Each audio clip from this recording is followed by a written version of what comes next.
looks like. Okay, so now in as a teacher. So when a teacher comes in, after the tests have been made active, they can go ahead and select test available just like they've had to do previously.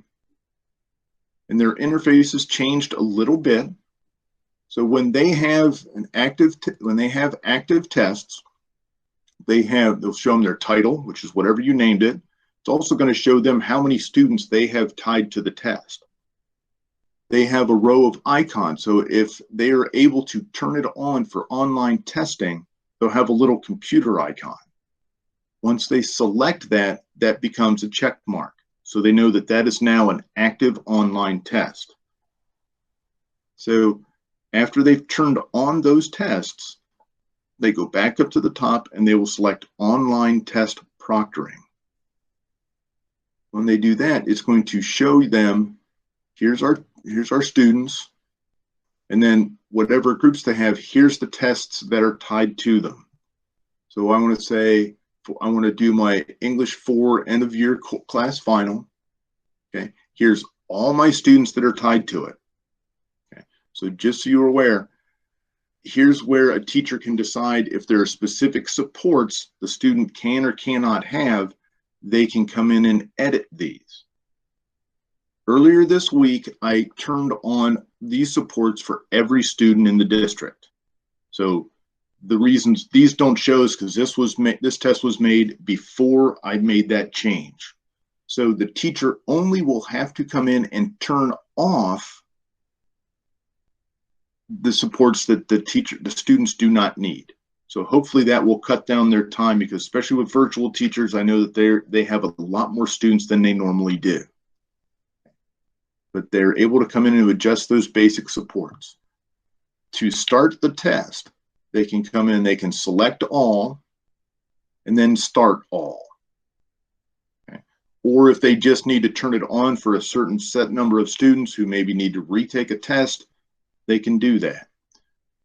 When the students are done testing, or it's time for the teacher to close the test, all they have to do is come back in. When they log back in and on test available, they uncheck the online test proctoring. That basically shuts it off for the students. So when they log in, they no longer see that test as it's available.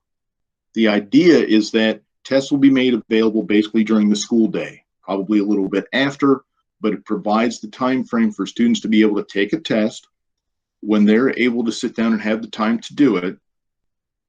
But we don't want to give them basically 24 hours or 48 hours to take a test. So the expectation is that the teachers will go in, turn the test on, enable it for the students, and then at the end of the day, turn the test back off so the students can't see it. Okay. The teacher also has the ability, if the student sort of worked on the test and then just never completed it, but never submitted it, they have the ability to come in and force submit a test. And if a student has submitted it accidentally and reached out to the teacher can come back in and then select this, and it will be restart test. So that student will open the test back up and have saved all of the students' responses. So then the student is able to sort of pick up where they left off. And yes. Question. So when you said, I'm sorry, there's a lot of feedback. When you said that teachers are going to go and cut the test on and cut the test off, they're doing that every single day for every single student, or is there like a mass way to cut them on and a mass way to cut them off? Well, basically, the initial time that they come in, when they first turn it on for the students, they will come in and they'll select, let's just pick this one. Mm-hmm. Okay, so I'm going to select all my students here, and then now to start them all. Unfortunately, the way the system is aligned, ties the students to it, is by their course, because that's what we had to select. So it's going to show the students as they're tied to that teacher by their course. So they'll have to come in and select all and then start all for each course that they have when they first open it up for their students. But when when they need to stop the test, all they have to come in is basically uncheck it from this view. And that turns the test off. So they won't have to go in and deselect all the students and stop the test that way. All they have to do is check it here, turn it off here. Okay, that makes sense. I'm thinking about the question that a special ed teacher might ask in regards to extra time. Yes, But thank you for, I was about to ask that question. but they already are getting extra time because the test is going to be available for 2 weeks, correct? Correct. Yes. Okay.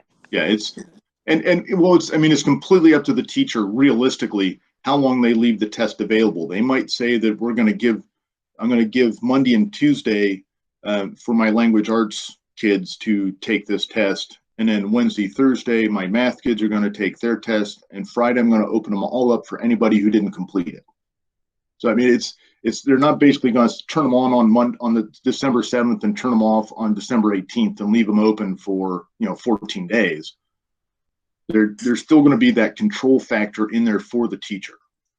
Got it. Okay. And at the district level, we have not given guidance in regards to how long and like what dates you should be taking, like your reading and your math, so forth, so on. That's going to be up to the program director or the campus. I believe that the decisions of what subjects are being taught on which days, if it has not been relayed to the principals, it will be very shortly. I know that was something that was being discussed earlier or late last week, early this week.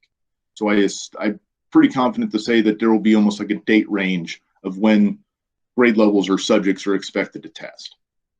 Okay, perfect. Thank you. You're welcome, Tara. Are there any questions on any of this? I know I went through this very quickly, but I know that your time is valuable, and you were nice enough to find time to jump on this call this afternoon. So if you need, I have a question. Yes. So only one teacher can work on the test at a time. There's no way that two teachers can work together on putting in the questions. Yeah.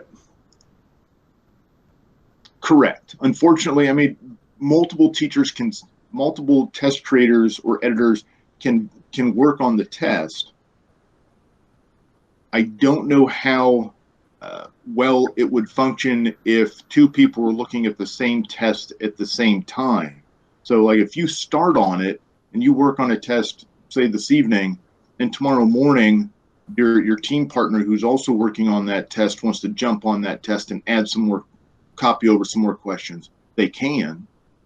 I don't know. I've honestly never watched or seen if there's multiple people on the test at the same time, if that even works.